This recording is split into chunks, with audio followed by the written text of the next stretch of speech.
We've just finished our second week of Mythic Plus and have just gotten through our first Fortified and first Tyrannical weeks. I didn't get to play all of the healers as much as I wanted to over the past couple of weeks with the holiday season, Christmas and things like that. And it also feels like quite a lot has changed. Like the meta is evolving. We're getting a lot of information from streamers pushing keys and Raider IOs and logs and things like that. And also just us learning the dungeons, getting more practice on bosses, and obviously getting more geared up. So my opinions have changed or evolved quite a lot from the first few days of Mythic Plus to now after the 2 weeks. But I wanted to go through some of the notes I've been making, some of the thoughts I've been having while playing all of the healers. Now I've been plugging all of my keys. Most of my healers are still gearing up. Most of them are in the now 375 to 380 range. So all quite undergeared compared to like being able to just play one character and have it at like 400, 405 item level at the moment. And I've been sticking to, it depends a little bit on what healer I'm playing and what spec I'm playing, but I've been trying to stick to mainly around 10s. So some 8s, 9s, 10s, 11s, 12s. I've done a couple of like 13s, 14s, 15s with friends, but almost all of my keys have just been normal pug keys. We might as well discuss the kind of two elephants in the room at the moment for healing, and that is Restoration Druids and Preservation Evokers. These two healers are just way better than any other healer you can play at the moment, other than maybe Holy Paladin comes close. But the main reason why the contrast between those 2 or 3 healers, why they feel so much better than all the rest at the moment, is because most people, me included,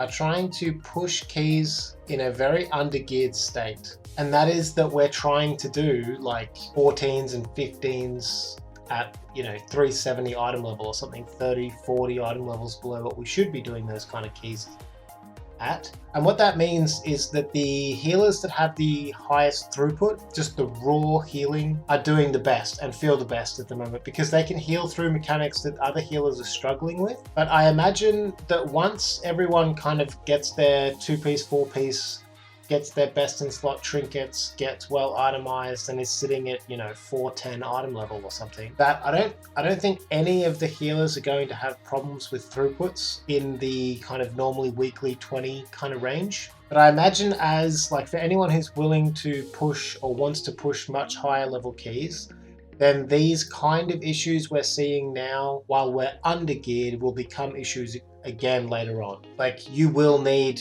as a just random example, you will need crazy throughput if you're going to step into a Temple of the Jade Serpent at, 25 or even 30 at the end of the season or something. So obviously the healers that have the most throughput will be best suited for pushing content at the moment, and that's mostly just because the healing checks at the moment, like raw throughput, is what is stopping people timing keys. It's not damage, it's just the ability to heal mechanics on bosses. Things like Persia's Eye of the Storm, or Melandris's Winds in Court of Stars, or the Frost Shield AoE damage that goes out in Ruby Life Pools, things like that. Just the unavoidable group-wide damage. Now, all of that being said, after playing 7 healers for the past 2 weeks, my overall feedback is that, like I said, Resto Druid and Preservation Evoker is just miles ahead of anybody else. Holy Paladin is probably the next best, and that's just because, like, for most of my comments here, the only thing I'm thinking or talking about is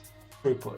Holy Paladins can pump 70, 80, 100k HPS if they have to. Whereas something like Mistweaver is going to struggle quite hard to break 50 or 60, or maybe they'll do that, but not for very long. Same thing with Disc Priest. Resto Shaman has excellent burst healing, but quite weak sustain healing. And a lot of the issues I'm finding, or the weaknesses in some healers, well, all healers except for Resto Druid really, is that we have a very diverse set of healing requirements now. We have boss fights that require high raw throughput for 2 or 3 minutes at a time. We have bosses that require no throughput and then absolute gigaburst for like a 4 or 5 second window. We have bosses that require extreme single target healing, like the second last boss in Temple of the Jade Serpent with the tank debuff, and then the last boss with the dot going out. We have bosses that require very good stacked throughput, some that require spread throughput, like Tempest in not good defensive, and that means it's easy to find fault with a lot of healers. Preservation Evoker, for example, struggles with spread healing. Restoration Shaman struggles with extreme like single target healing, like the tank healing in Temple of the Jade Serpent, because it doesn't have an external cooldown. All of these healing specs have one or two things they kind of suck at, obviously, except for Resto Druid. They're just the kings of everything at the moment. But to start off going spec by spec, the first one I want to talk about is Mistweaver. Now, from my experience at least, and this is like painting in broad strokes, all of the healers I've played that aren't meta, so Mistweaver, Disciplined Priest, Holy Priest, arguably Holy Paladin, Resto Shaman, everything can do. I find even at like 370, 375 item level, a lot of keys may just require 20, 25k healing overall with no extreme healing throughput checks, and every healer does perfectly fine in that environment. I haven't had any trouble healing clean keys that don't have crazy boss fights in them. And this is even on Tyrannical with Grievous. There are a few boss fights that are crazy like that, like last boss Quarter Stars. Going into that with a group of DPS that aren't in comms, that are coordinating defensives, and you don't have someone sitting at range to stack all the lines on the ground to bait the charges. Those sorts of things, there are some healers that definitely struggle more. And Mistweaver for me has been that healer. It's felt like there are some keys, Algathar Academy on Mistweaver, I've been perfectly fine with. That's been a fantastic key. I've done quite a few of those because it's easy to heal, but I've also avoided Temple of the Jade Serpent like the plague on Mistweaver because I just don't have that kind of crazy sustained throughput that is required in that place. I did a 14 Temple of the Jade Serpent on my 330 Preservation Evoker, and I felt more comfortable healing that dungeon on a Preservation Evoker that was 45 item levels lower than my Mistweaver. And that's just because stacked AoE healing is what Preservation excels at, and that's not something that Mistweaver is good at. So there have been a couple of those fights where Mistweaver, I felt like I really struggled. Court of Stars, last boss, Melandris is the same kind of deal. The slicing winds happen in basically sets of 3, so it ramps 3 times and then resets, and then ramps 3 times and resets. And that is, Mistweaver is one of those healers where I can heal through the first one for most groups fine. The second one gets a little bit sketchy, but can usually get through it. This is all obviously depending on gear and DPS makeup and how cleanly people do the fights, and if they use defensives, and if they even know which slicing winds to use their defensives on and things like that. But then the third one, for example, a lot of times it feels like the only real button I have to save people in a 2 or 3 second window is revival. And when revival is no longer enough, I can't heal that boss. Overall, to me, fist weaving has felt a little bit like optional DPS rather than healing throughput. And that is because once I got into like the 10 plus keys, once I got to the point where mechanics would go out on players, especially like debuffs, and I would always have to stop fist weaving to specifically cast and heal those targets, because I couldn't guarantee if my fist weaving healing was going to heal the correct targets. I didn't want a debuff to go out, and like if I'm doing low keys where the debuff won't kill the player and all I really have to do is just top their health up before the next mechanic goes out, well then fist weaving works fine in my experience. As soon as I get to an environment where this debuff is going to require healing, or this target is going to die in 6 seconds or 10 seconds or whatever it is, then fist weaving stops functioning for me. Because if, let's say, the tank is actually at 95% health instead of 100, and I'm fist weaving, I could get a lot of my fist weaving healing going into the tank instead of the debuff target. So the random nature of fist weaving has been a bit of a hurdle for me. It forces me to stop fist weaving quite often. But I also kind of understand, I don't want to be too critical of fist weaving, because I understand that if just standing on your Phalanx Stomp and pressing like Tiger's Palm, Blackout Kick, Rising Sun Kick, if that was strong enough to heal, to just raw throughput heal through a lot of mechanics, then Mistweaver would be the best healer in the game and it wouldn't even be close, right? Like if If Fistweaving did really good throughput healing, Mistweaver would be so OP it wouldn't even be funny, because they would do top tier damage, like almost tank level damage, while bringing Ring of Peace, an AoE stun, a kick on a like short melee cooldown, group wide avoidance, healing bonus, group dispel with revival, good defensive options, and infinite mana, along with a physical deep. That'd be crazy strong. So Fistweaving can't be too crazy. I have felt that using TFT as like a mini pseudo cooldown has been quite effective, and that's just like if I know there's a bit of damage going out, I can use TFT not only for the AoE heal from Yulon's Whisper, but knowing that I can get effectively 2 or 3 back-to-back Rising Sun kicks can get me through quite a few AoE mechanics, which is nice. I didn't do anywhere near as many keys in the Tyrannical week with Grievous and Bursting on my Mistweaver as I did in the first Fortified week.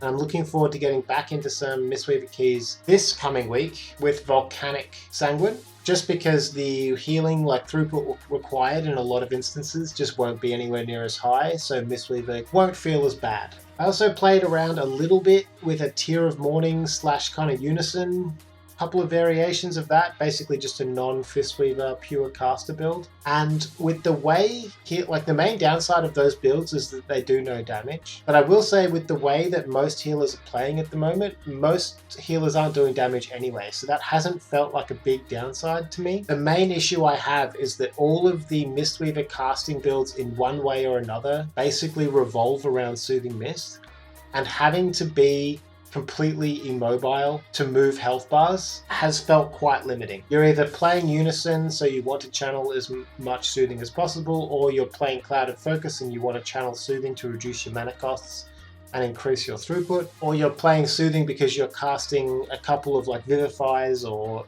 Envelopings back to back, and Soothing Mist is the most efficient way to do that. Overall, I felt the caster build throughput is there, but the mana becomes an issue much sooner than pretty much any other healer I've played. And like I said, the immobility, not being able to move health bars and move. There have been quite a few keys I just won't sign up to on my Mistweaver, because it feels like I'm almost throwing a key by just not playing Resto Druid or Holy Paladin or Evoker. If anyone has any good advice on this, I'd love to hear it. I really enjoy playing my Mistweaver. I just wish I could play it better. I wish I could output more healing. That's effectively it. I've been watching as many top Raider.io front page Mistweavers as I can that stream. They're all kind of struggling or hitting the same wall from what I can tell. As soon as they get to 50 or 60, 65k kind of HPS, they cap out, people start dying here and there, mistakes get punished because people aren't topped, or tanks are spending half a fight on half health, things like that. So if anyone knows any like secrets or like excellent builds from Mistweaver, I'd love to hear them. Resto Shaman. Now, I don't think Resto Shaman is anywhere near as bad as people think it is, or like make it out to be. It seems like a lot of people think Resto Shaman is the worst healer in the game. I don't really think it is. I think it's a bit better than people think. Part of that also could be that the builds people play, seems like a lot of people are sticking to the old Shadowlands BFA kind of builds where they're all taking like Cloudburst Totem as a default and then always playing around that. And then if it doesn't work out, it feels like Resto Shaman is bad. I've been focusing on Riptide, Ascendance as a main cooldown, and Healing Stream Totem with the talent that causes it to do extra healing for every tick. And I have found Resto Shaman throughput to be quite good. Its damage is also, I mean, it's quite reliant on being able to use a lot of globals on damage, but it has the potential to pump out some good damage. And like I said with Ascendance, with AG as well, and if you want to, you can take the Totem Reset class talent and then have 4 healing stream totems down at once that all ramp. Even that is like a pseudo cooldown. You can do a lot of cooldown healing with Resto Shaman, like very well. The thing I think Resto Shaman struggles with the most at the moment is their sustained throughput. If all you're doing is like spot healing with Riptide and then trading cooldowns into big mechanics, and then spending the rest of your time spamming damage, then Resto Shaman feels excellent. As soon as you have to press more healing buttons than that, that's when Resto Shaman kind of feels like it loses a lot of its power. It feels weak to me. But I don't think Resto Shaman feels any weaker than, say, Disc Priest at the moment or Mistweaver. They feel good most of the time, and then they just feel a little weak in certain environments or certain scenarios. Resto Shaman has also been a little bit of the same story as far as me. Like, there are some keys I won't sign up to on a Resto Shaman. Temple of the Jade Serpent being one of them. If it's a high key, especially when it was Tyrannical week, because not having an external for the second last boss, I'm not saying I couldn't heal it, but I didn't want to sign up to a key and then have a tank who like pressed, you know, one global misplayed or something, or didn't save every possible cooldown for the blackout kick combo on the tank and died. I didn't want to be able to like throw a key that easily by just not having an external cooldown. Holy Priest. Holy Priest has felt much better to me than Discipline. A lot less fun. Like, I really like Discipline. It's one of my favorite specs in the whole game. And Holy Priest, I think like I said in one of my earlier or even beta videos, it feels like in a lot of situations it just devolves into nothing but heal and flash heal spam, which I personally find pretty boring. But numerically speaking, Holy Priest seems quite good. I never really felt like my throughput was the limiting factor when I was playing Holy Priest. But a couple of other small things, the main one being not having kick. When I'm pugging all of my keys, not having kick is a huge problem. There are so many dangerous casts in a lot of these dungeons that just have to be kicked. And playing all my healers with the ability to like always just get the kick that people seem to miss has been really good, and not having that on Holy Priest has felt absolutely horrible. On the other hand, having Master Spell, especially the short talented Master Spell, has been really, really strong. I've found many uses for that, especially in the Tyrannical Bursting week. Even something like going into Court of Stars and being able to Master Spell every route has felt excellent.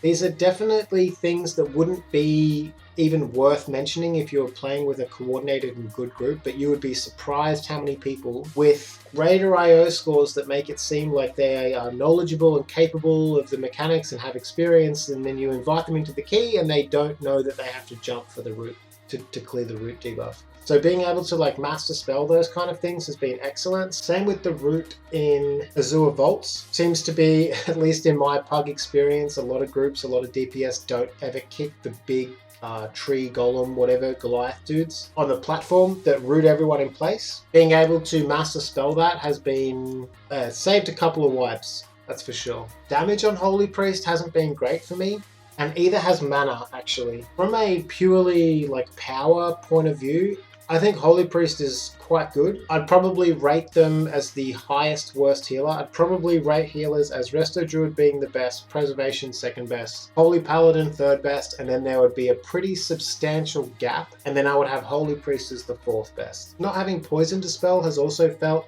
quite bad, but only in Algathar Academy. Again, this is another one of those kind of issues where if I was playing with a coordinated group, or I was only playing my own keys and I always could form the group myself, it wouldn't feel that bad, because I would make sure I always brought like a couple of melee to cover all the kicks because I as a healer wasn't bringing one. I would always make sure I had like a Curse Dispel in Temple of the Jade Serpent, always had a Poison Dispel in Algathar Academy, had the ability to cover my weaknesses. Then yeah, that wouldn't be as big of an issue. But while pugging, going into an Algathar Academy not having a Poison Dispel is you're basically like rolling the dice as to whether or not your tank is good enough and geared enough that they're basically on their own on that tree boss. And if they can kind of play on their own and do it, their key will be okay. If not, you kind of bricked. As far as Discipline Priest goes, I'm not going to be too critical of Discipline because, like I said, it's a spec I've always really enjoyed. I also think that the coming changes in 10.0.5 for Disc in particular are excellent. I think those changes are going to give Disc more AoE throughput, and I feel like that is exactly what Disc is lacking at the moment. The one thing I look out for when I play my Disc Priest is I need to make sure I'm playing with a tank that is fairly self-sufficient. If I find myself having to use every single power word shield and every single defensive penance, or every single penance defensively on the tank, I'm going to have a bad time playing Discipline Priest. Whereas if I play with a group where the tank's health bar never moves, or it's a DK who's just can always like never dies and I don't ever have to touch them, then Discipline feels pretty good. And I mean, pretty obviously Disc has the same kind of issues I was talking about before with Holy Priest, in that it doesn't bring a kick, but Master Spell is great. I also find myself doing decent amount of damage in pretty much every key on Disc compared to the other healers, and obviously that's just down to Disc not having to stop its healing to do damage. Out of all of the healers, whenever I play my Priest, those are the keys I'm putting the most effort into running my own keys, or being very particular when I sign up to other keys. Because if I'm playing a Priest and I'm not bringing Lust or Battle Res or Kick, and I need to rely on hybrid dispels for poisons and curses and diseases, then being able to kind of, and I need a tank that is quite self-sufficient, then yeah, I need to be quite picky with what I play with, or I need to stick to lower level keys where a lot of those kind of not having a battle res in like an 8 or a 9 isn't a big deal. Not having a battle res in a 13 or a 14 is probably a bricked key. For preservation, there isn't a great deal to say here. I'm gonna release a video shortly discussing the kind of the TA build, what makes preservation so strong. At the moment, the only issue I could ever possibly have on my Evoker is range. Playing with 2 or 3 range DPS on an Evoker, especially in pug keys where you can't like just yell at someone in Discord to move in, is horrible. It's so bad that I played a Ruby Life Pools with a Warlock and 2 Hunters, and I was ready to just, I'm never playing with a triple range group again in a pug on my Evoker. It's just not happening. If you aren't playing with those kind of oddball groups that have full range DPS, then playing Preservation feels, there really are no complaints at the moment other than its 30-yard range. The only boss that I worry about playing Preservation is the Tempest in Knockwood offensive, and that's because everyone's spread out around the boss, everyone's running around away from the healer collecting orbs and things like that. So having the range limitation there can be a little difficult, but in pretty much every other environment it's barely noticeable. Overall throughput for Preservation is through the roof. Dream Breath is so obnoxiously powerful that it really, like, whatever else you press doesn't really matter. You just have to make sure you land your Dream Breaths and you use them at a decent time, and Preservation is, yeah, it's easy. Rewind also helps in many situations. Rewind is such a strong cooldown that button alone can do more work than 3 or 4 or 5 buttons combined together on other healing specs. There are some mechanics on bosses that if I'm playing any other healer, I'll be thinking about or planning what cooldowns I'm going to trade for certain mechanics. And then on my Preservation Evoker, a lot of the times I don't even worry about it. I just play like normally, and if something gets out of hand, I press rewind and everything's fine. What I will say about Preservation, as I don't want to say like a limitation or a weakness, but just how the spec plays, is you are always playing around or playing with a cooldown. Playing Preservation is always playing around Verdant Embrace, Dream Breath, Spirit Bloom, which are 3 cooldowns, and I mean that's the lion's share of your healing. And then outside of that, all you're ever really doing is hitting Reversion, Living Flame, or Temporal Anomaly, or Echo. And even Echo is mostly just setting up to use your cooldowns. So you're still always playing around those cooldowns. I found as I was gearing up that this meant that in a lot of situations, if you're dealing with any damage patterns where those cooldowns is enough to handle, then Preservation feels like you're cheating almost. Like it does way too much healing for whatever item level you have, or compared to whatever any other healer can press. But if you ever end up in a situation where you've used those cooldowns poorly, like if you've blown them all at the same time and then you don't have a cooldown to press for the next 15, 30 seconds, whatever, that's when Preservation can feel like it's really bad. So the main learning curve for me for Preservation has been to stagger my cooldowns so that I'm not blowing them all back to back, and that, I mean, as I got higher item level, playing Preservation has been much more fun because I really start thinking about how I'm going to use those cooldowns in each particular pack. So it feels like I'm learning how to optimize as I go, pull by pull, more so than any other healer that I've played so far. That also means though that if you're playing with, I don't want to say bad DPS, but if you're playing with DPS that eat a lot of damage and you have to then trade your cooldowns for things that you didn't plan on or that you don't want to, you can end up falling behind for where you would be using those cooldowns to trade for mechanics. It's a little bit like Discipline Priest. If you have to use all of your power word shields and defensive penances to make up for someone standing in the fire or a tank taking way too much damage or something, then you're going to have a bad time because you don't have those short-term cooldowns to do your AoE group healing. And the same goes for preservation. If you're using Verdant Embrace and you're using an Echoed Dream Breath Hot just to keep the tank alive with an Echoed Reversion Hot and it's still only just keeping the tank up, then yeah, if you've used those cooldowns for that, then you're not going to have them to do your AoE healing.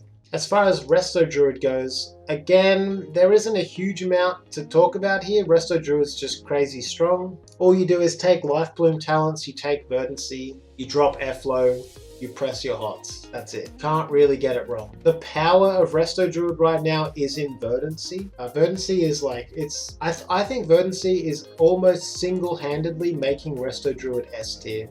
It's that strong. So yeah, you just play around that. And when you can't play around that, you fall back on your spread hot healing for bosses like Tempest in Not Cool Defensive, and you'll still be fine. And then if you can get into any situation where you can heal a stacked group, Resto Druid just becomes absolutely insane. It also has a really easy job of getting its damage out by just pressing Sunfire and Moonfire in between your normal hot or normal healing spells. And then if you need any like heavy burst healing or you get into a bad situation where you're falling behind, you just press Convoke every minute and that spell plays the game for you and gets you through crazy healing checks like Eye of the Storm in Balls of Valor or Slicing Winds on Melandris. Lastly, we have Holy Paladin. Now, Holy Paladin is the healer. I put 3 healers in S tier when I was making my tier list in beta, and that was Resto Druid, Preservation Evoker, and then Holy Paladin. I think at the time I said Holy Paladin was maybe not quite S, but it was in between A and S. It was a little bit behind Druid and Evoker, but it was still much better than any of the other healers. I think I got that pretty much spot on because Holy Paladin has the potential at the moment to do crazy HPS as well. You can do 80. I mean, my Holy Paladin isn't that geared and I haven't done that many keys on it, but the potential is there to do very good HPS. I've seen some of the top Holy Paladins doing 80, 100k HPS on Stone Step, the second boss in Temple of the Jade Serpent. I've also gone into pretty high healing check bosses like first boss Ruby Life Pools on Holy Paladin and had no trouble whatsoever. A lot of that at the moment feels like Holy Shock is just doing what Holy Shock does, which is a lot of healing all the time, and Beacon hard carries a lot of your AoE healing, your tank healing, things like that. And then when things get crazy, you just Light of Dawn with wings and your group healing becomes excellent. Holy Paladin damage has been what I feel like the weakest part of the spec. It does okay AoE damage. It does quite low single target damage. It also has strong cooldown healing, Divine Toll, Wings, Holy Avenger, Aura Mastery, and even your kind of single target saves like Bop, 1 minute sack, and Lay on Hands means that I feel like I always have quite a few cooldowns and buttons to work through before I start panicking. Like if health bars start dropping or mechanics get failed or something goes wrong, or I'm going into a 14 Ruby Life Pools at 370 or something on a Tyrannical Grievous week with the first boss, and I'm not quite sure if the DPS are going to blow up the whelps or they're going to properly try and burst down the Frost Shield before the group dies. If I'm there on a Holy Paladin, I'm not that worried because I know that I have good AoE throughput for the duration of my wings or my Holy Avenger. I know I have cooldowns to cycle through. I also, I mean, it kind of goes without saying, but throw a beacon on the tank and then just heal the group in a lot of situations means that you just don't have to worry about tank healing at all. And that has felt really nice,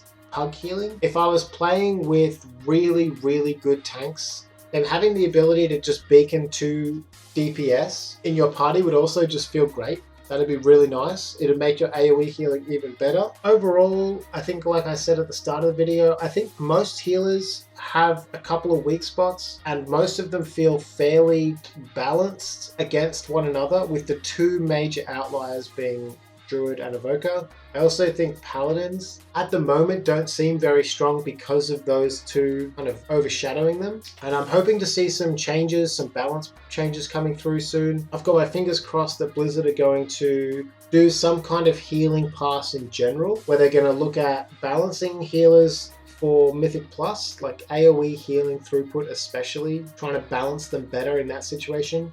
I think at the moment having Preservation Evokers that can do 180k burst healing on Stone Step and then average 120, 130k over a 2 or 3 minute boss fight is cool, but then having other healers that struggle to break 50 or 60 is horrible. I think if DPS was balanced as poorly as healing throughput was right now, there would be like riots on the forums. People would be going nuts. So I'm hoping that that's going to get addressed, and I'm hoping at the same time that Blizzard are going to look at somehow making healing a little bit more fun. Maybe overall, maybe just in PvP with the kind of solo queue no healers are playing issue that Blizzard are having right now. I am very happy to kind of wave last week goodbye. The Tyrannical Grievous Bursting affixes were horrible. They have really highlighted these throughput differences between healers, and I'm looking forward to getting into some more normal key like affix weeks and combinations, so that taking a Mistweaver into a Ruby Life Pools doesn't feel like you're throwing or running it down mid. But that's it for this week. Thanks for watching, and algorithm stuff.